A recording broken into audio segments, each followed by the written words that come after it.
Hi, I'm Wojtek Gwiazda. I'm the spokesperson of the RCI Action Committee. And today we're joined by Carmen Rodriguez. She is an author, a poet, an educator, and a former freelance journalist with Radio Canada International. Thank you very much, Carmen Rodriguez, for joining us. Thank you.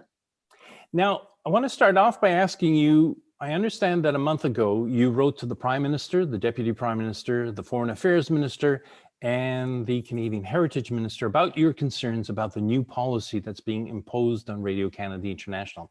Now, apart from an automatic acknowledgement to your email, have you had any response from the ministers? No, just the form letter that they sent to everyone who sends something about something. You know, I've sent letters about other issues in the past, and I recognize that the form letter is what it is, and that's it. Nothing specific about Radio Canada International. So tell us what concerns you about the new policy that was announced in December, on December 3rd, 2020. There's several things that concern me. One of them is that the journalists of the different languages represented in Radio Canada International will become mere translators of the pieces that the mainstream CBC will be putting out for them to rebroadcast in their languages. I find that this very problematic because of several reasons. One of them is that the different language journalists have a knowledge of their audiences. They have a knowledge of Canada. So they know how to contextualize the news, the reports, the stories, so as to reach a specific audience. If these reporters, if these journalists become mere translators of what the mainstream has decided the world should know about Canada, there is no context, there is no knowledge of those audiences, and therefore the perception that those audiences will have of Canada will be skewed, will not be contextualized, will not be suited for them specifically. The other problematic thing that I find is that with this new approach, the world out there is seen as the other. It's that mass of people, it's those people out there in the world. You know, those people, you know, they're not the English speaking and the French speaking Canadians, you know, no, they're out there. There are those people. They're all the same. They all deserve the same thing. They don't need any particular attention, right? We just want to feed this stuff to them as we see fit. There's not that intermediary, which is the journalist that knows both worlds and that knows, on the one hand, as I said, how to contextualize Canada, and at the same time knows how to reach out to those audiences in different parts of the world. There's several other things that I find problematic. I think that this attitude, this approach, is nothing more than a neo-colonial approach to journalism. It states or implies that there are only two important cultures in this country. That this country is only bilingual, English and French, that this country is only bicultural, and that those dominant cultures are the only ones that can provide sound, objective accounts of what Canada is about. To me, that's a neo-colonial attitude, a neo-colonial position because it dismisses the importance of the Aboriginal cultures and of all the immigrant cultures that live in this country and that form part of the culture and contribute to this country. So those are a few of the problems that I have with this new policy. Now, you're not originally from Canada. You came to Canada several decades ago. Why is it important? Because you're well placed. You're now here, a Canadian citizen, but you're from somewhere else. Why is it important? And how can we explain to Canadians, why is it important for people in other countries to know about us, to understand our attitudes and understand how we live? I came from Chile 46 years ago, almost 47 actually. And as you say, I have lived here since then, but I spent my childhood and my youth in Chile, and I go back often.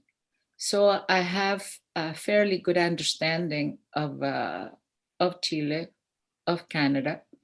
And because I'm a writer, an educator, a journalist, I am a curious person. So I also know a lot more about Latin America, and also the fact that here I have been able to become part of a wider community, not just Chileans, but Latin Americans, and we come together in many forms.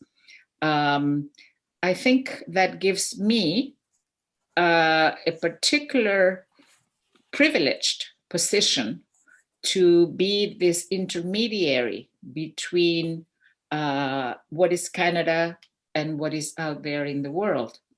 And at the same time, I'm part of an immigrant community that more and more becomes prominent in our world here in Canada. At some point, RCI also started to cater to the immigrant communities here in Canada.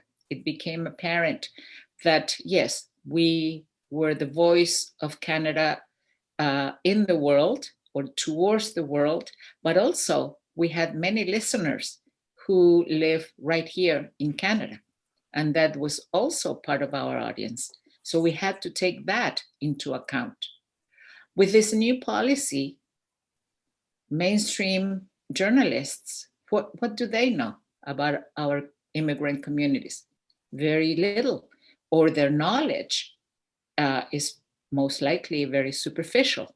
So again, how can we, as part of these immigrant communities, be pushed aside and disregarded when we are the best ones, the best positioned people to report and to cover the stories that are important to the immigrant communities here in Canada and to the different cultures around the world. In 2012, when the government at the time asked the CBC to cut 10% of its budget, CBC decided not to cut 10% across the board. They decided to cut by priorities. And in the case of Radio-Canada International, that 10% was 80% at Radio-Canada International. We lost our shortwave broadcasts, which meant we lost our Chinese audience. We lost access to many parts of the world where internet is too expensive and not possible as a means of finding out about Canada. You were freelancing up until then, but because of that budget cut, you were no longer hired because there was no money, there was no possibility of continuing. I'd like to talk a little bit about that, but first, I'd like to ask you about your experience as a journalist for the Latin American service and what it meant to you and how it felt to be talking to Latin America through Radio-Canada International. I was a freelancer for the Latin American section for 22 years. So I was inserted in the culture of RCI for all that time. I was a witness and part of the changes that I was mentioning before, you know, the audiences and the focus of our stories and so on. For me, it was immensely rewarding to play this role, because being here in Canada, the first few years that I was here, my degrees, my experience in Chile was really not validated. So I had to work at all kinds of different menial jobs, which is fine. I think there is dignity in all work. And it took a long time for me to start working in my fields. So becoming a freelancer for RCI was a privilege. And I took it as a great responsibility, because I believe that we journalists have great responsibility. We are the eyes and the ears of the people, and we are the ones that have the responsibility of shaping what we see and what we hear, and to offer it to our audiences. So it was a very important period of my life. As a writer, you know, as an educator, it felt like this job of offering these stories to Latin American audiences brought all of that experience together. As an educator, I'm very aware of the connection and of the power relations between a teacher, an instructor, a professor, and the students. And I find it similar to that of the journalist. You know, it's a way of passing on knowledge, passing on perspectives, passing on analyses in a way that is very respectful and that takes into account who those students / audiences are. So that relationship between the journalist and the audience has to be a two-way relationship. And that cannot happen if you don't know that audience and if you do not broadcast for that audience. With this new policy, that is gone. You know, we take a piece of news or a report or a story that has been put out by the mainstream CBC with a completely different audience in mind. And then we, you know, press Google Translate, you know, make a few changes so that it sounds a little bit better, and so that it doesn't sound like Tarzan and Jane. And then we send that, okay, go to those people down there, you know, who cares? That's wrong. That's completely wrong. So during those 22 years, I know that my colleagues were doing the same thing at Radio Canada International, taking it very seriously, that here we are in this privileged position of responsibility. But thank goodness, we do know who we're broadcasting for. And we are respectful of those audiences. And we are in dialogue with those audiences. That's gone with this new way. I always felt that RCI, we took our listeners' comments and letters very seriously. And a lot of the time we even responded to them, right, personally, which is something that does not happen with the domestic service. I don't know how many letters I have sent to CBC about different things, you know, things that I see in the news, things that I consider were skewed or providing a different point of view. How about you cover that issue from this angle? There are not only two sides to a story, there are many sides to a story, either because they get stuck on these two sides of the story all the time, the mainstream CBC, and have never received a personal reply to my letters. So I don't even know, if the English and French domestic service reads these letters that we, the audience, send. Now, I know that at RCI we did, and we do, and we take them very seriously. So we have we take that responsibility to our audience very, very seriously. I'd like to ask you, since you got no response from the Prime Minister or the other ministers, if you could talk to the Prime Minister right now and tell him what you feel about RCI and what you feel needs to be done, what would you say? I would say, if you really believe that the world needs more Canada, which is something that he said early on in his mandate, restore RCI to its original form. Restore the shortwave service. Restore the correspondence in different parts of Canada, like myself. At this point in my life, it won't be me, but it will be somebody else. And stop this new policy, because it will not present Canada to the world in the best possible way. It will be a skewed, superficial way of presenting Canada to an audience that these reporters in the domestic service don't know. And also, this policy, I would say to him,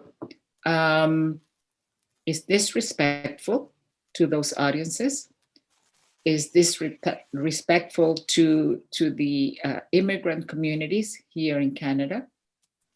It's telling the world, and it's telling Canadians, that only Anglo and French Canadians are capable of presenting Canada to the world. That's discriminatory, that's neo-colonial, and it's wrong. It's wrong. You talked about restoring and bringing back shortwave and bringing back the reporters across the country. I think it's important, and I think you will share our view, that what we're asking for is not to go back to the old days. No. What we're saying is we need to rebuild this service so that it serves Canada's needs now and into the future, because it's important, particularly in a time of disinformation, that there are reliable sources like Radio Canada International available for people around the world. Yes. And if we don't revive this service that's been decimated after decades of budget cuts, and if we don't revive the whole concept of sharing information internationally, then we're becoming too inward looking. And that is very dangerous for any nation, I think. It is. And when I say restore, of course, any restoration in this case has to look to the future. So restore the funding, right? And add to the funding and let Radio Canada International grow, right? Allow it for it to grow in the best possible ways into the future by learning those lessons from the past.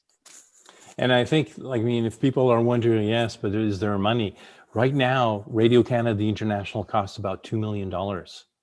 So even if you tripled or quadrupled the cost of RCI, we're talking maybe $6 million, $8 million. Yeah, And which is nothing in their budget. Nothing. that's right. Yeah. Carmen Rodriguez, thank you very much for this. Oh, you're very welcome. Thank you for interviewing me and letting me express my views about this issue. Carmen Rodriguez is an author, a poet, an educator, and also a former freelance journalist with Radio Canada International.